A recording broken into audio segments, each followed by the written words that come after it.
We have studied this focal segmental glomerulosclerosis-like phenotype more in details, and we have published this in Facer Journal in the year 2022.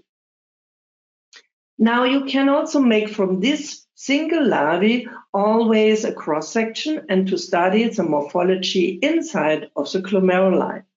So we have done this on the left-hand side with a healthy situation. Again, you see this is a glomerulus of a zebrafish larvae. You have the capillary lumen, and you see in magenta the podocyte, and the glomerular basement membrane is stained with an antibody against laminin.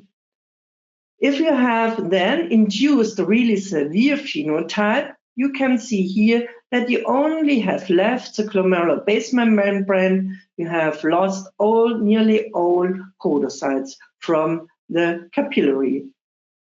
To prove this, that our FSGS-like zebrafish model works really very fine and is comparable to the human situation or mice and rat situation, we have looked more in details with the electron microscope.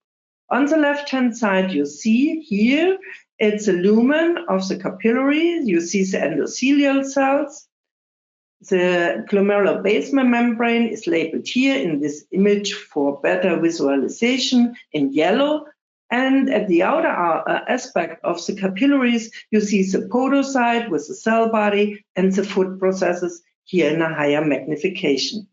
You see that the morphology of the food processes looks really amazing nice. In contrast, after induction of the MTZ-induced FSGS-like phenotype, we have still the capillaries with the endothelial cells, the GBM, but here at the outer aspect, you have a broadening of the food processes. You lose a nice morphology, which is important for proper blood filtration, and we call it effacement. Now, after establishing this animal disease model, we have scaled it up to a high content screening. And for this, we use the Aquifer imaging machine, as you can see here, with the advantage that you do not move the table, that the objectives are flexible in position. So what we have done, we have taken a 96 well plate and we have put with a spacer, you see it here, we generated in agarose a small area where we located the zebrafish larvae in a lateral view site. So what we have also done is now focused on two areas.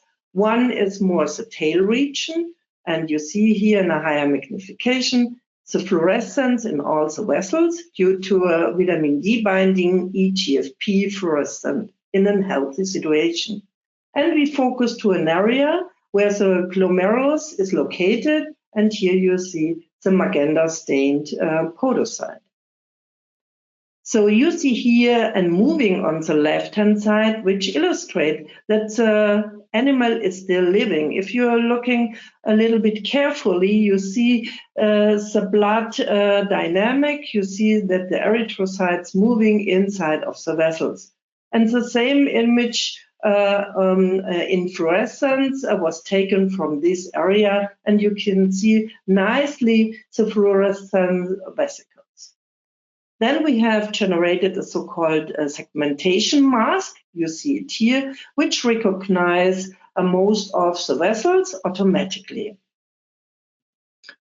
So with a custom algorithm shown such an automatic detection of the vasculature, it was possible to measure the generation of proteinuria. And it was possible with this technique to screen more than 1,000 larvae.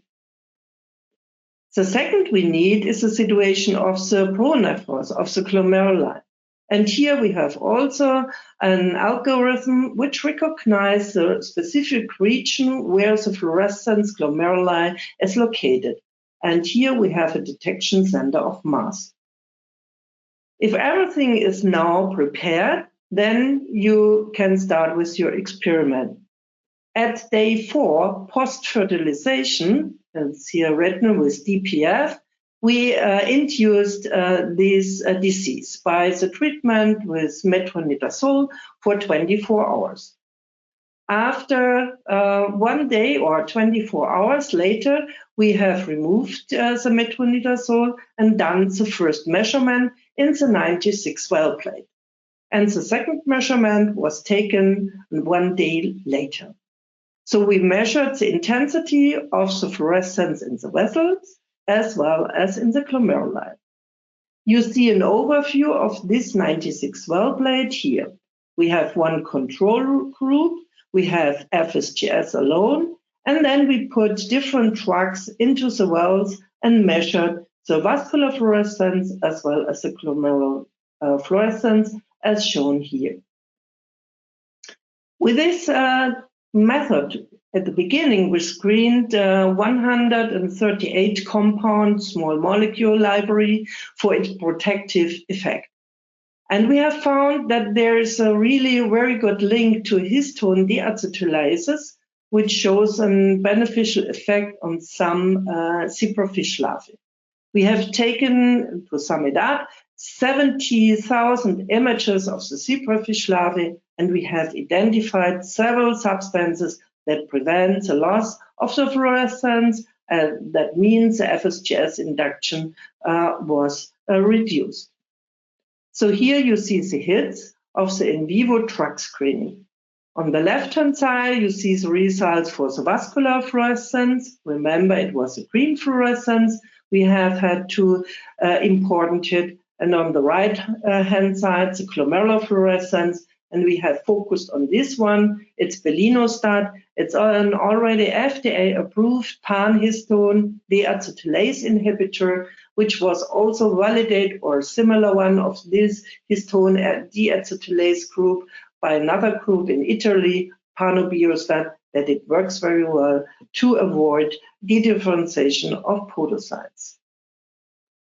If you have done such a high content screening,